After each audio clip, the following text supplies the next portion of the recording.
Hello बच्चों, welcome back to my channel. कैसे हैं आप लोग? जो आप लोग का उत्तराखंड में असिस्टेंट अकाउंटेंट की वैकेंसी आई थी, जिस पर आप लोग को मैं प्रीवियस ईयर के क्वेश्चंस प्रोवाइड करा रही थी कि किस तरह का पेपर आपका प्रीवियस ईयर में आया है, तो उसका ऑलरेडी मैंने 70 क्वेश्चंस तक अपलोड कर दिए थे। अब आज से आपका 71 क्वेश्चन से स्टार्ट करते हैं। ये आपका प्रैक्टिस सेट जो है आज कंप्लीट हो जाएगा। इसी तरह और भी प्रैक्टिस सेट आपके जो प्रीवियस में क्वेश्चन हुए हैं, प्रीवियस ईयर के पीवाईक्यूज आपके लिए लेकर के आऊंगी, जिससे कि आपको ये आइडिया लगे कि किस तरह के क्वेश्चंस पूछे गए हैं प्रीवियस ईयर में। तो आइए शुरू करते हैं। लेकिन शुरू करने से पहले अगर पहले की वीडियोस आपने नहीं देखी है तो जरूर से देख लीजिएगा। चैनल पर प्लेलिस्ट अवेलेबल है, आपको वहां से मिल जाएगी। इसके अलावा टॉपिक वाइज भी मैंने वीडियोस प्रोवाइड कराई हैं। अब उसमें और भी वीडियोस ऐड हो जाएंगी। बीच में कुछ दिन के लिए वीडियोस आप लोग की नहीं आ रही थी, अब रेगुलर इस पर वीडियोस आप लोग की आएंगी। तो इसलिए चैनल को सब्सक्राइब जरूर से कर लीजिएगा और फ्रेंड्स तक वीडियो को शेयर भी करिएगा। 70 क्वेश्चन कंप्लीट हो गए थे, अब हम 71 क्वेश्चन लेते हैं। इसमें Which of the following ratios are taken into consideration by a banker before sanctioning the loan? ऋण की स्वीकृति देने से पहले बैंक द्वारा निम्नलिखित में से किन अनुपातों को ध्यान में रखा जाता है? यानी कि जो बैंक होता है, किसी भी तरह का कोई व्यक्ति है, कोई बिजनेसमैन है, अपना लोन लेने के लिए गया है, तो वहां पर बैंक क्या करेगा, लोन को सैंक्शन करने से पहले किस तरह के रेशियोज होते हैं जिनको देखेगा पहले, उसके बाद ही वो लोन प्रोवाइड कराएगा। प्रॉपर्टी रेशियो, स्वामित्व अनुपात, स्टॉक टर्नओवर रेशियो, इसका दायित्व अनुपात, डेब्ट इक्विटी रेशियो, ऋण क्षमता अनुपात, ऑल ऑफ द उपरोक्त सभी। तो किस तरह के रेशियोज को बैंक इम्पोर्टेंट होता है देखेगा, तो यहाँ पर आपके जो सबसे इम्पोर्टेंट होता है डेब्ट इक्विटी रेशियो और ऋण क्षमता अनुपात को जरूर से देखेगा। करेक्ट आंसर क्या हो जाएगा हमारा? ऑप्शन सी हो जाएगा। रेशियो एनालिसिस में ये चैप्टर बहुत ही इंपॉर्टेंट है, इसकी एक अलग से वीडियो भी मैं लेकर आऊंगी, जिसमें आप लोग को सारे जो अनुपात होते हैं, रेशियोज होते हैं, मैं पढ़ा दूंगी, तो आपको काफी इजी रहेगा। Which type of audit is conducted through out the year? किस प्रकार का अंकेक्षण वर्ष भर चलता है? यानी कि कौन सा ऑडिट ऐसा होता है जो आपका वर्ष भर चलता रहता है? Annual audit, interim audit, continuous audit, complete audit. तो कौन सा होता है? तो यहाँ पर जो वर्ष भर चलता रहेगा अंकेक्षण, वो हो जाता है आपका कंटिन्यूअस ऑडिट। जो एनुअल ऑडिट होता है वो जब आपके अकाउंट्स प्रिपेयर हो जाते हैं वर्ष के अंत में, लास्ट में, यानी कि जो आपका फाइनेंशियल ईयर होता है उसके लास्ट में, उन तैयार अकाउंट्स का ऑडिट होता है, वो आपका एनुअल हो जाएगा। इंटरिम कभी कभी जो है जैसे कि डिविडेंड ही बीच में मिड ईयर में जो है घोषित करना पड़ जाता है, तो वहां पर इंटरिम हम बैलेंस शीट बनाते हैं, तो वहां पर इंटरिम ऑडिट भी होता है। कंप्लीट ऑडिट तो होता है कि जितने भी आपने अकाउंट्स प्रिपेयर किए सबका ऑडिट हो रहा है। कंटिन्यूअस ऑडिट जो होता है इसको चालू अंकेक्षण, सतत अंकेक्षण भी कहते हैं, ये वर्ष भर चलता रहता है। एक आंसर हो जाएगा ऑप्शन सी। चलिए नेक्स्ट क्वेश्चन है,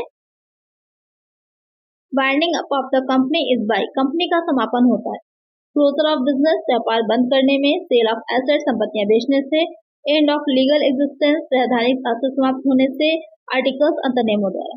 तो कंपनी का समापन कैसे होता है, किस तरह से उसको बंद किया जा सकता है? तो यहाँ पर कंपनी का अगर समापन की हम बात करें तो वैधानिक जब अस्तित्व उसका समाप्त हो जाता है, लीगल एग्जिस्टेंस उसका समाप्त हो जाता है, तो कंपनी भी क्या होती है, बंद हुई मान ली जाती है।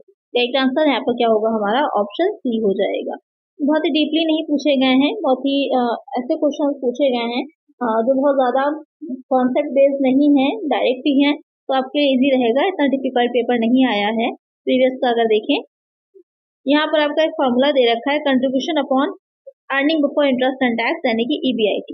अभी किसका फॉर्मूला आपको बताना है? फाइनेंशियल लिवरेज का, वित्तीय उत्तोलन, ऑपरेटिंग लिवरेज, परिचालन उत्तोलन, कंपोजिट लिवरेज, मिश्रित उत्तोलन, या फिर इनमें से कोई नहीं। ये किसका फॉर्मूला है? तो बहुत ही सिंपल सा है, ये आपका ऑपरेटिंग लिवरेज का फॉर्मूला है। इसका आंसर क्या होगा? ऑप्शन बी हो जाएगा। एक वीडियो मैं आप लोग के लिए अपलोड करूंगी फाइनेंशियल मैनेजमेंट से रिलेटेड, इसमें आपका कंप्लीट मैनेजमेंट कवर हो जाएगा, जिसमें जो भी इंपॉर्टेंट क्वेश्चन है वहां पर मैं करवा दूंगी। वैसे इस पर काफी वीडियोस ऑलरेडी मैं प्रोवाइड करा चुकी हूँ फाइनेंशियल मैनेजमेंट से रिलेटेड, जो क्लासेस की वीडियोस आ रही थी उसमें एक कंप्लीट वीडियो भी आप लोग के लिए आएगी। चलिए नेक्स्ट क्वेश्चन है, according to the cost concept that the asset are always valued at. लागत धारणा के अनुसार संपत्तियां हमेशा मूल्यांकित की जाती हैं कॉस्ट प्राइस पर, मार्केट प्राइस पर और परचेज प्राइस पर, नन ऑफ द अबव। यहाँ पर क्वेश्चन क्या कह रहा है कि कॉस्ट कॉन्सेप्ट, ये चीज को ध्यान रखिए किस कॉन्सेप्ट के अंतर्गत पूछा जा रहा है। तो यहाँ पर कॉस्ट कॉन्सेप्ट की बात की जा रही है, जैसे कि अगर रूढ़िवादी या कन्वर्जेटिज्म वाला जो होता है वो उस कॉन्सेप्ट में पूछा जाता है, तो वहां पर आपका जो लागत मूल्य और मार्केट प्राइस होता है, कॉस्ट प्राइस और मार्केट प्राइस दोनों में से जो कम होता है उसको वैल्यू किया जाता है। यहाँ पर कॉस्ट कॉन्सेप्ट में पूछा है तो यहाँ पर परचेस प्राइस जो होता है, क्रय मूल्य जो होता है, उसको मूल्यांकित किया जाता है। एक आंसर हो जाएगा ऑप्शन सी। चलिए नेक्स्ट क्वेश्चन है, gratuity received by a government employee is, एक सरकारी कर्मचारी को प्राप्त ग्रेजुटी जो होती है वो क्या होगी? फुली टैक्सेबल होती है, exempted up to 5 lakh, exempted up to 20 lakh, exempted up to 3,50,000। तो यहाँ पर एक गवर्नमेंट एम्प्लॉय को अगर रजिस्ट्री की राशि मिल रही है तो किस तरह से उसको ट्रीट करते हैं? तो 20 लाख तक क्या होता है, मैक्सिमम लिमिट इसकी होती है। 20 लाख तक क्या होता है, वो कर मुक्त होती है। तो एक आंसर क्या हो जाएगा? ऑप्शन सी हो जाएगा। चलिए नेक्स्ट क्वेश्चन है, fixed cost per unit increases when, स्थायी लागत प्रति इकाई में वृद्धि होती है जब स्केल ऑफ प्रोडक्शन डिक्रीज, उत्पादन की मात्रा घटती है, स्केल ऑफ प्रोडक्शन इंक्रीज, उत्पादन की मात्रा बढ़ती है, both A and B, none of the above. Question क्या कह रहा है कि फिक्स कॉस्ट पर यूनिट क्या होगा, इंक्रीज हो रही, बढ़ रही है। तो आपको जैसे कि पता है कि फिक्स कॉस्ट जो होती है वो आपकी फिक्स है, नाम ही उसको फिक्स कॉस्ट है, यानी कि स्थायी होती, बदलती नहीं, लेकिन ओवरऑल नहीं बदलती। अगर 10,000 है तो 10,000 रहनी है, लेकिन साथ में ये चीज रहती है कि पर यूनिट में चेंज हो जाता है, जैसे कि प्रोडक्शन जो होता है उसके अकॉर्डिंग क्या होता है, उसमें चेंजेस होते हैं। स्केल ऑफ प्रोडक्शन जो होता है, उत्पादन की मात्रा को बढ़ाया जाएगा तो घटेगी, और उत्पादन की मात्रा को कम किया जाएगा तो बढ़ेगी। तो यहाँ पर करेक्ट आंसर क्या हो जाएगा? ऑप्शन ए हो जाएगा, क्योंकि यहाँ पर क्या है, डिक्रीज किया जा रहा है, इसलिए क्या होगा, जो फिक्स्ड कॉस्ट पर यूनिट है वो इंक्रीज होगी। अपोजिट चलता है, तो याद रखिएगा। चलिए नेक्स्ट क्वेश्चन है, the person who first published the principles of double entry system was, दोहरा लेखा प्रणाली के सिद्धांतों को प्रथम प्रकाशित करने वाला व्यक्ति कौन था? देखिए कितने इजी और सिंपल से क्वेश्चन पूछे गए हैं। Lucas Pacioli, Alfred Marshall, F W. Taylor, Henry Ford. तो यहाँ पर जिसने प्रिंसिपल जो थे डबल एंट्री सिस्टम का, वो आपका लुकस पैसियोली हो जाता है। बहुत ही इजी सा है, इटली के वेनिस नगर के रहने वाले थे ये। तो एक आंसर क्या हो जाएगा? ऑप्शन ए हो जाएगा। अल्फ्रेड मार्शल कौन थे? मार्शल जो है उनका अगर हम बात करें किससे कनेक्टेड है, तो ये आपके इकोनॉमिक्स में जो कल्याणवादी अर्थशास्त्र है उससे रिलेटेड है। एफ.डब्ल्यू. टेलर है, साइंटिफिक मैनेजमेंट के हैं। हेनरी फोर्ड जो थे उनको जो है क्या कहा जाता है, उनको जो नॉर्मल प्रबंध है उसका जनक कहा जाता है। इस तरह से, और साथ में हेनरी फोर्ड ने जो के 14 सिद्धांत थे प्रबंध के, वो भी दिए थे, 14 प्रिंसिपल भी दिए थे, उसके लिए भी हेनरी फोर्ड जाने जाते हैं। यहाँ पर भी आप देख सकते हैं कि लुकस पैसियोली के बारे में लिखा हुआ है कि इनको पुष्पालन का जन्मदाता माना जाता है। 1494 में इनकी बुक आई थी, कौन सी आई थी? डू कंप्यूटर सेट स्क्रिप्चरिस, ये इनकी बुक थी, और इन्होंने इसमें सबसे पहले डबल एंट्री सिस्टम जो था उसके बारे में बताया था। चलिए नेक्स्ट क्वेश्चन लेते हैं, an agreement without consideration is, प्रतिफल रहित ठहराव क्या, यानी कि किसी तरह का कोई कंसिडरेशन नहीं, क्योंकि इसमें आपको पता होगा कि एक जो होता है वो रख रहा होता है प्रपोजल, प्रपोज करने वाला दूसरा एक्सेप्ट कर रहा होता है, उसके बाद प्रॉमिस बनता है, उसमें कोई ना कोई कंसिडरेशन जरूर होना चाहिए। अगर कंसिडरेशन नहीं है तो वो व्यर्थ होता है, वाइड होता है। तो एक आंसर क्या हो जाएगा? ऑप्शन सी हो जाएगा। चलिए नेक्स्ट क्वेश्चन है, under which heading of balance sheet is general reserve show, सामान्य संचय को आर्थिक चिट्ठे के किस भाग में दिखाया जाता है? बहुत ही इजी सा क्वेश्चन है ये भी। शेयर कैपिटल में, जनरल सरप्लस में, मिसलेनियस एक्सपेंडिचर में, नन ऑफ द अबव। तो यहाँ पर जो जनरल रिजर्व होता है उसे बैलेंस शीट के किस हेड में हम दिखाते हैं? बहुत ही सिंपल है, जनरल सरप्लस में दिखाया जाता है। तो एक आंसर है ऑप्शन बी। तो बहुत ही इजी लेवल के क्वेश्चन पूछे गए हैं, बहुत ज्यादा डिफिकल्ट नहीं है, आप लोग इजिली 80+ मार्क्स स्कोर कर सकते हैं इसमें। When shares are forfeited, share capital account is debited by, जब अंशों को जब्त किया जाता है तो शेयर पूंजी खाते को आहरित किया जाता है। इशू प्राइस ऑफ शेयर से, called up amount of share से, paid up amount of share से, मार्केट प्राइस ऑफ शेयर से। क्वेश्चन क्या कह रहा है कि जब शेयर फॉरफिट किए जाते हैं, मतलब कहने का ये है कि कोई कॉल करी गई है और जो शेयर होल्डर था उसने उस कॉल के पैसे नहीं चुकाए, तो वहां पर से एक नोटिस पीरियड दिया जाता है। उस नोटिस पीरियड में भी अगर नहीं चुकाता है तो वहां पर उसके अंशों को क्या किया जाता है, उनके अंशों को जब्त कर लिया जाता है, उनका हड़प कर लिया जाता है, उसका फॉरफीचर कर लिया जाता है। तब जो एंट्री की जाती है तो वहां पर शेयर कैपिटल अकाउंट जो होता है वो किस अमाउंट से डेबिट किया जाएगा, तो वो कॉल्ड अप अमाउंट, जितनी याचना मांगी गई होती है उस अमाउंट से डेबिट किया जाता है। एक आंसर क्या होगा? ऑप्शन बी हो जाएगा। ADRs are issued in, ADR जारी किए जाते हैं कनाडा में, चाइना में, इंडिया में, यूनाइटेड स्टेट ऑफ अमेरिका में। तो ये जो एडीआर है आपका, ये आपका यूनाइटेड स्टेट ऑफ अमेरिका जो है वहां पर जारी किया जाता है। ये होता क्या है बेसिकली, यहाँ पर आप देख सकते हैं कि एडीआर एक अमेरिकी बैंक द्वारा जारी किया जाता है। ये विदेशी कंपनी के देशी शेयर बाजार में उस बैंक द्वारा रखे गए विदेशी कंपनी के स्टॉक को एक या अधिक शेयरों का प्रतिनिधित्व करता है, वो एडीआर कहलाता है। फुल फॉर्म आप अपने स्क्रीन पर देख रहे हैं, नोट कर लीजिएगा। ये आपसे एग्जाम में पूछा जा सकता है, इसके फुल फॉर्म के बारे में इसलिए इसको नोट जरूर करिएगा।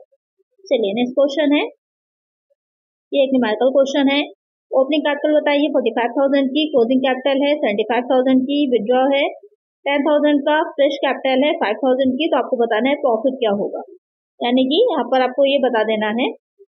तो आपको बताया गया कि स्टार्टिंग में ओपनिंग कैपिटल क्या थी, क्लोजिंग क्या थी उसकी, उसने हरण कितना किया है और अब कितनी एक्स्ट्रा पूंजी और लगाई है, उसको लाभ कितना होगा। तो इसको सॉल्व किया जाएगा। सॉल्व करने का इसका फॉर्मूला होता है, उसी से बेसिस पे उसको निकाला जाता है।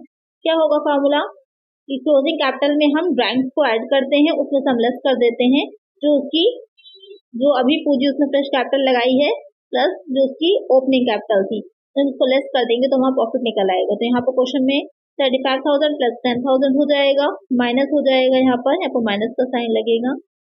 5,000 प्लस 45,000 यानी कि 50,000 और इधर हो जाएगा आपका 85,000 में से 50,000 लेस हो जाएंगे, कितना आ जाएगा 35,000।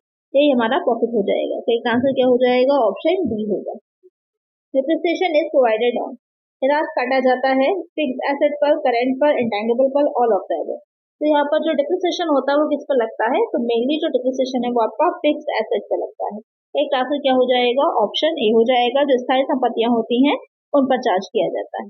चलिए नेक्स्ट क्वेश्चन है, ह्यूमन रिसोर्स मैनेजमेंट इंक्लूड्स, मानव संसाधन प्रबंधन में सम्मिलित है recruitment, selection, training, all of that. तो आप देख रहे होंगे जो आपका सिलेबस है बहुत ही बड़ा सिलेबस है, ह्यूज सिलेबस है और सारी चीजों से क्वेश्चन आपके पूछे गए हैं, तो सबको आपको ध्यान में रखकर तैयारी करनी है।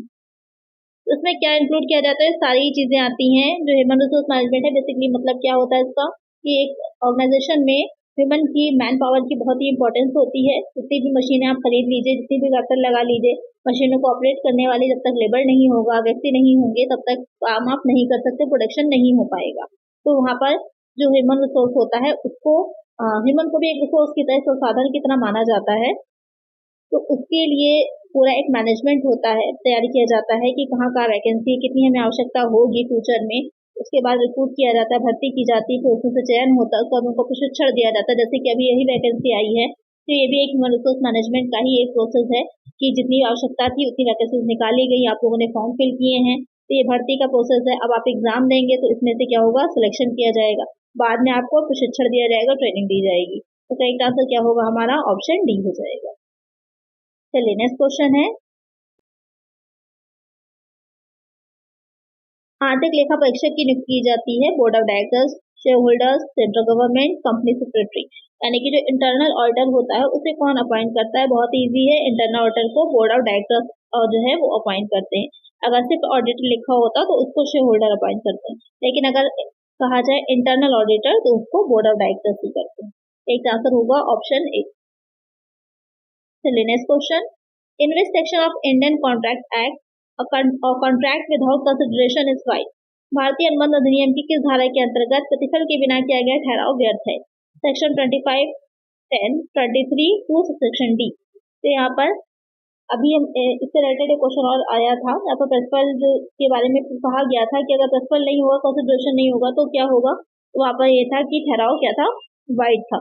तो कभी कभी क्वेश्चन पेपर को ध्यान से पढ़ा करिए, एक क्वेश्चन का आंसर दूसरे क्वेश्चन में दे रखा होता है, जैसे कि यहाँ पर उन्होंने खुद ही बता दिया कि ठहराव क्या हो जाएगा, व्यर्थ हो जाएगा। यहाँ पर किस सेक्शन में आएगा, तो सेक्शन 2 सब सेक्शन डी में आएगा। तो एक आंसर क्या हो जाएगा, ऑप्शन डी हो जाएगा। चलिए नेक्स्ट क्वेश्चन है,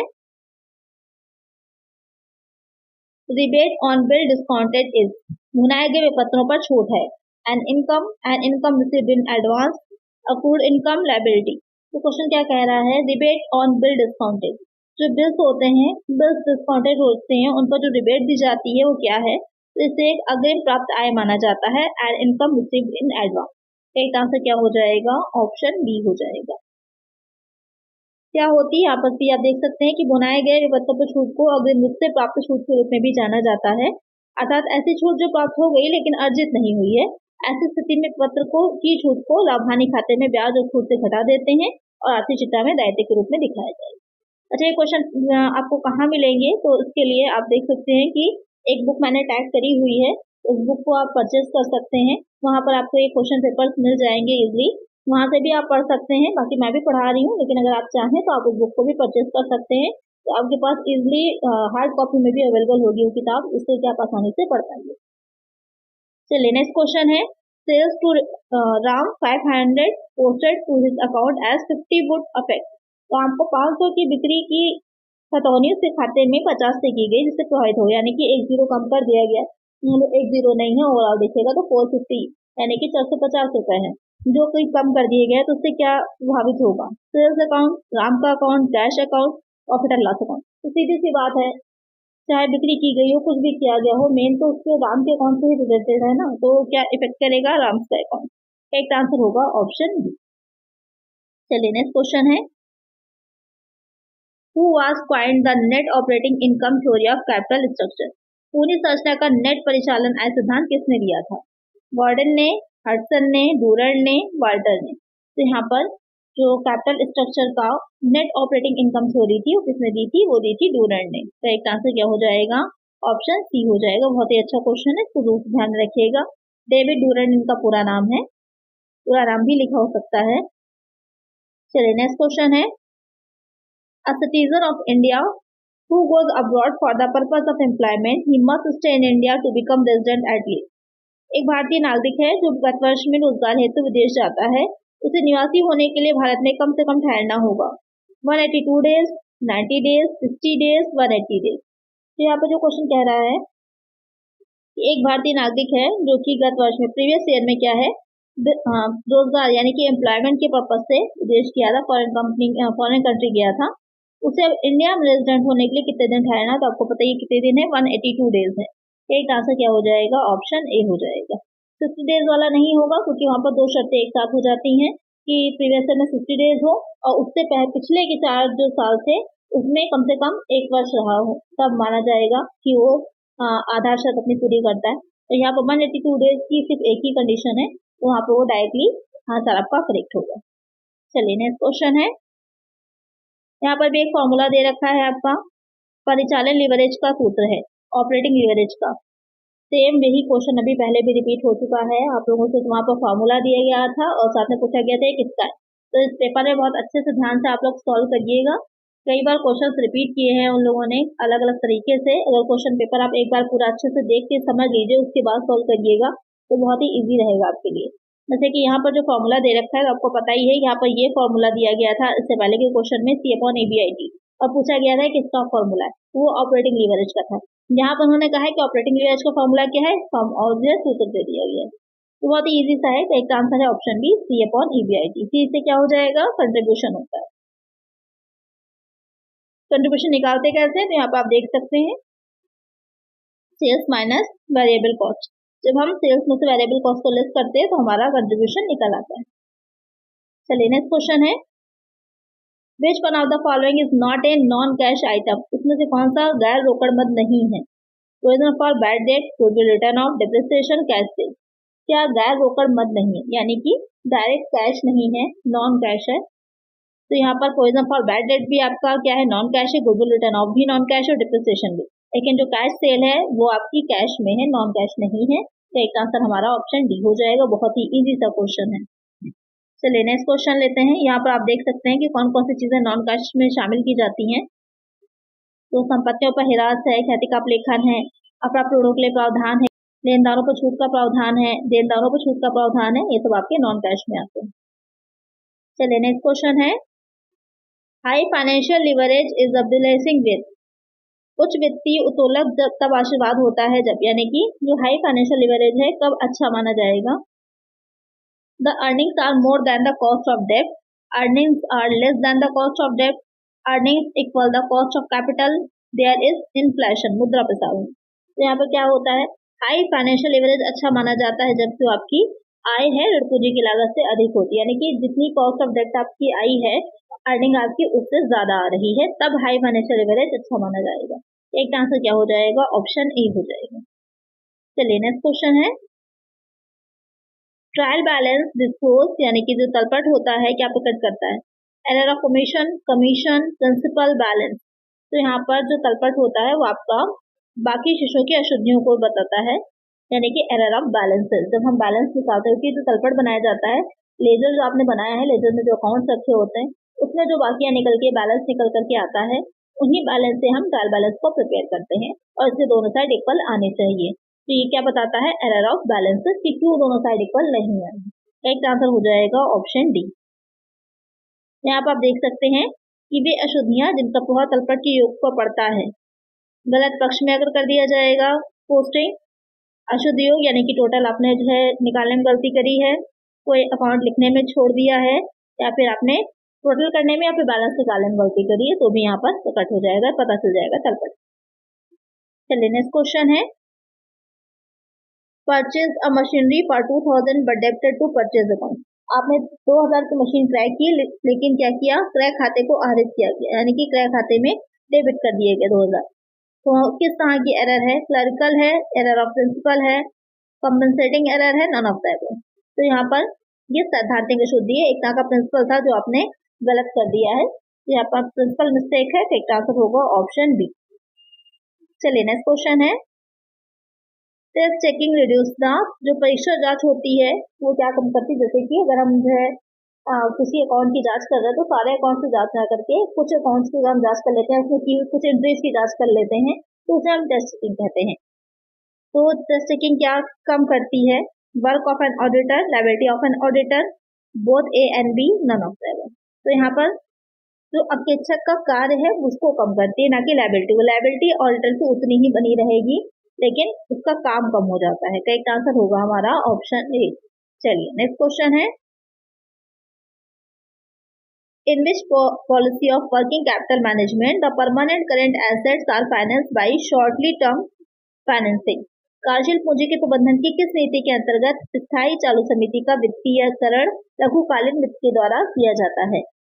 conservative policy, aggressive policy, moderate policy, all of the above. तो यहाँ पर जो क्वेश्चन कह रहा है कि जब हम वर्किंग कैपिटल मैनेजमेंट की बात करते हैं तो वहाँ पर जो स्थायी चालू समिति का वित्तीयकरण जो है वो लघुकालीन वित्त के द्वारा किया जा रहा है, कि जो परमानेंट करेंट एसेट होती हैं उनको हम शॉर्टली टर्म फाइनेंसिंग से करते हैं, तो आपकी एग्रेसिव पॉलिसी कहलाती है, तो उग्रवादी नीति कहलाती है। करेक्ट आंसर होगा हमारा ऑप्शन बी।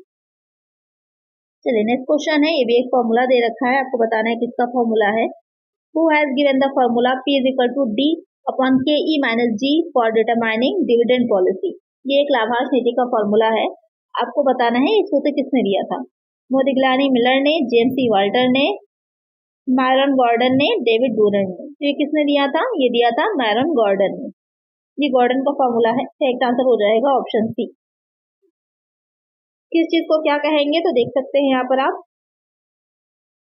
P फॉर क्या हो जाता है? प्राइस ऑफ शेयर, KE हो जाता है cost of equity capital, D होता है डिविडेंड पर शेयर और G हो जाता है ग्रोथ रेट। ये फॉर्मूला आपका बनता है।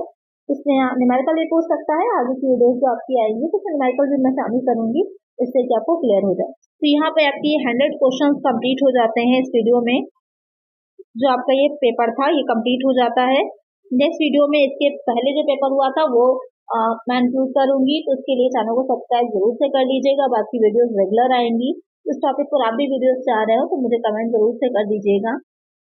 ये पेपर आप लोग के लिए काफी हेल्पफुल रहने वाला है, क्योंकि इधर उधर से प्रैक्टिस करने से अच्छा है आप प्रीवियस ईयर को लगाइए, क्योंकि वो क्वेश्चन रिपीट होने के चांसेस बहुत रहते हैं। तो आज के वीडियो में इतना ही, मिलते हैं नेक्स्ट वीडियो में कुछ और नए क्वेश्चन के साथ। Thank you.